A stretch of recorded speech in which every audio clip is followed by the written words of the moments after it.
Before this United legend joined the club, we had some solid keepers, even ones we loved and called greats of the club, but they wouldn't be really acknowledged outside the Republic of Mancunia as greats of the game.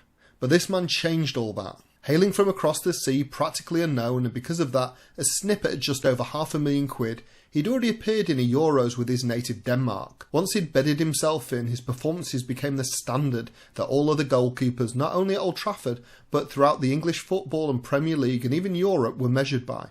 So let's reminisce about the greatest Dane, Peter Schmeichel. Peter Borislav Schmeichel was born on the 18th of November 1963 in Gladach, on the island of Zealand in eastern Denmark, born to a Danish nurse and a Polish jazz musician father. Also, no word of a lie, the young Dane was a big Gary Bailey fan growing up, and he supported United. Schmeichel spent his early career until he was 23 at more mediocre sides in Denmark. However, in '87 he was signed by Danish top-flight runners-up, Brøndby. In his 5 seasons with the club before securing his dream move to United in 1991, Schmeichel won the Danish league 4 times with Brøndby and immediately broke into the national side, competing at the 1988 Euros in Germany. Despite going out in the group stage, he'd already cemented his place in the side. In 1991, United were at a crossroads. They'd started winning trophies, the FA Cup and then the Cup Winners' Cup, but needed to upgrade in certain areas of the pitch if they were going to challenge for the biggest honours on a regular basis. Current number 1 Les Sealey was a great character, but not the level that United were aiming for. Being a relative unknown outside Denmark allowed the Reds to secure the Dane's signature practically unopposed. At 6'3" and just over 15 stone, Schmeichel had the perfect build to be an excellent goalkeeper, although he would need some fine-tuning. In the opening games of the 91-92 season, Peter made some noticeable errors, coming for crosses and not making it, especially against Leeds at Old Trafford and away at Wimbledon. Nevertheless, the Dane was already showing his worth with some terrific saves and having a noticeably high success rate with one-on-ones.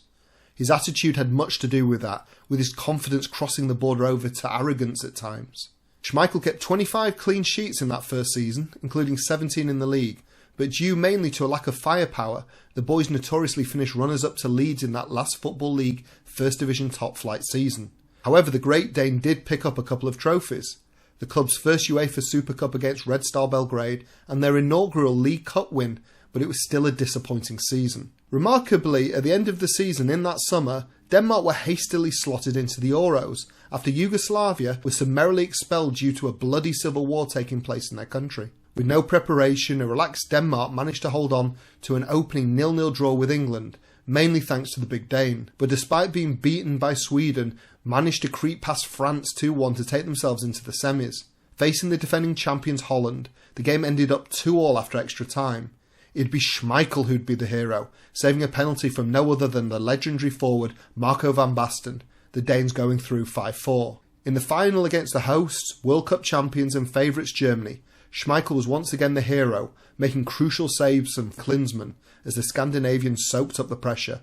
Denmark somehow ended up winning 2-0 and won their maiden European Championships title. Making the Euros team of the tournament, Schmeichel returned to United with renewed optimism for the 92-93 season, and his performance that year cemented his place as the leading keeper in the country. Another 18 clean sheets in United's first Premier League campaign helped the side to their first league title in 26 years at the expense of Aston Villa.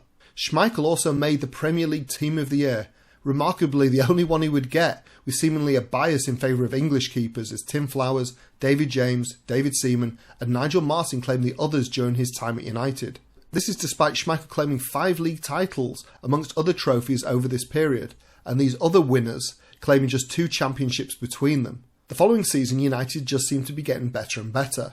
Although a personal flaw, as mentioned before, that the Great Dane had was an arrogance that he was the best, which whilst it can provide a winning mentality, also had the negative effect of blaming others for mistakes in the defence, whether they were their fault or not. Whilst Bruce Pallister, Irwin and the rest generally could take it, it got out of hand in a match against Liverpool on the 4th of January 1994. The boys famously took a 3-0 lead at Anfield before letting the Scousers back into it, and the game ended up 3 apiece. Schmeichel got into a blazing row with Fergie post-match, and the boss was prepared to fire Schmeichel. However, a couple of days later he made an apology to the rest of the squad, and Fergie let bygones be bygones. Regardless of any blips, United won the double that season, deservedly so, with Schmeichel being as integral to that achievement as Giggs, Hughes, Cantona, Ince or Kanchelskis. The following season, despite more match-winning performances, was the first campaign for Schmeichel without a major honour, as United missed out on the league and were runners-up in the cup final to Blackburn and Everton respectively. Schmeichel's ability never wavered though. He never ran into a bad patch. He may have the odd bad game, but that would be about it.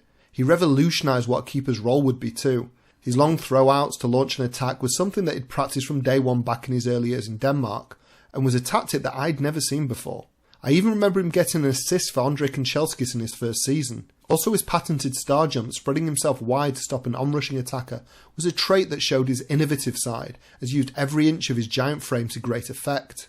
Into the 95-96 season, Schmeichel once again was thwarting the opposition, but on one occasion in the UEFA Cup, with United in trouble at home to opponents Rota Volgograd, he even got onto the score sheet with an injury time goal. However, it wasn't enough and the boys went out. It was a tough season, one of transition as three core players, Hughes, Ince and Kanchelskis, had been moved on in the summer. The class of 92 were brought in, and the likes of the Neville brothers, Butt, Beckham, Scholes and the other youngsters were given a lot of playing time. This meant a lot more work for Schmeichel and saw the boys 12 points behind leaders Newcastle at Christmas. However, managing to peg the Geordies back to the low single digits by the time the sides met for the top of the table clash on March the 4th, it was like the Alamo at St James's Park for the Red Devils. There were waves and waves of Newcastle attacks, but Schmeichel was equal to them all. In the end, a superb volleyed Cantona goal won the game for United, when any other result would have kept the momentum with the Magpies, but Schmeichel was man of the match. This result led to United regaining the league title and completing the double, once again against Liverpool at Wembley. The following season produced greatness and controversy, and the greatness was the best save of Peter's career when United played Rapid Vienna in the Champions League. A fine header from the Rapid striker was miraculously saved by Schmeichel, who turned it over the bar, being very reminiscent of Gordon Banks' save from Pelé in the 1970 World Cup. If he wasn't considered the best in the world before, he was from that moment on. The ugly side was a grudge that had developed with Arsenal's Ian Wright after what seemed to be a reckless challenge by the attacker on the Great Dane at Old Trafford. Schmeichel screamed his anger at the Arsenal striker who took offence to it, so much so that when he got the opportunity to do the same to Schmeichel at Highbury later in the season, he went in fully two-footed, cranking up the conflict. It got so bad after the game that the police had to be called.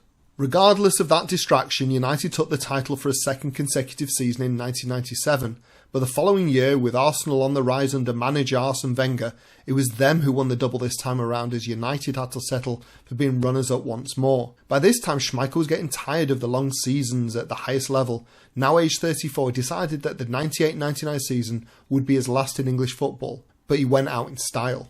This was the most glorious season in United's history and Schmeichel had a huge role again. Apart from his consistently high levels in the Premier League, his performances in the Cups meant the club was on track for a unique treble, not achieved before by any English club. The Dane's saves in the Champions League against Inter were typical of his ability, and his last-minute penalty save against Arsenal in the Cup semi-final was the only thing between United being treble winners or not. With Roy Keane's suspension in the Champions League semi-final against Juventus, it was the Danish keeper who would lead out the team against Bayern Munich at the Nou Camp on May the 26th. Before then, United pipped Arsenal for the league by a point and then confidently claimed a third league and cup double in 5 seasons after a 2-0 win against Newcastle at Wembley. The Champions League final saw the Red Devils without 2 key players, Keane and Scholes, both suspended, and also Henning Berg due to injury. United seemed to be outplayed for much of the game, with Bayern holding a lead from early on right until injury time at the end of the match, as well as hitting the woodwork twice. Regardless, as you all know, 2 injury time goals from Sheringham where Schmeichel came up for a corner, a la Volgograd, and caused such a nuisance of himself that Bayern failed to clear properly, and then through Solskjaer just minutes later. Schmeichel, who we all knew was off to Sporting Lisbon for the new season, lifted the trophy with Sir Alex Ferguson and history was made. At 35, arguably the greatest keeper of all time, had won a Champions League, 5 Premier Leagues, 3 FA Cups, a League Cup, a Super Cup and 4 Charity Shields, over 398 matches. Schmeichel, hoping to slow down a tad, won the domestic double with the Portuguese Giants in his first season, but wanted to come back to United. Fergie agreed and it was a done deal for Schmeichel to return for a second spell, where the goalkeeper in Sporting would terminate his contract so he could return to United on a free. However, Fergie changed his mind, instead wanting to look to the future with Fabian Barthez. Schmeichel therefore stayed on in Portugal. After that season, he decided to come back to England whether United wanted him or not, so he joined Villa. He was there for a season before he was put behind Peter Enkelman in the club's pecking order by new boss Graham Taylor. Because of this, he moved on to play for Manchester City. He evoked some ire from some quarters of United fans as he performed a cartwheel when City scored, some even declaring that he wasn't a United legend anymore because of it. I can't see it that way. City were a mediocre side at the time in a season where we won the league, and it's not like he snubbed us for them.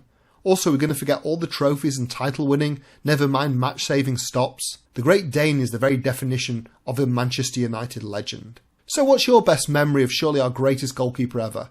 Which was the most important save, and are there any keepers even outside the club you'd rate higher? Please comment below, and if you've not done it by now, subscribe. A like and a share won't go amiss either. As always, thank you for your support.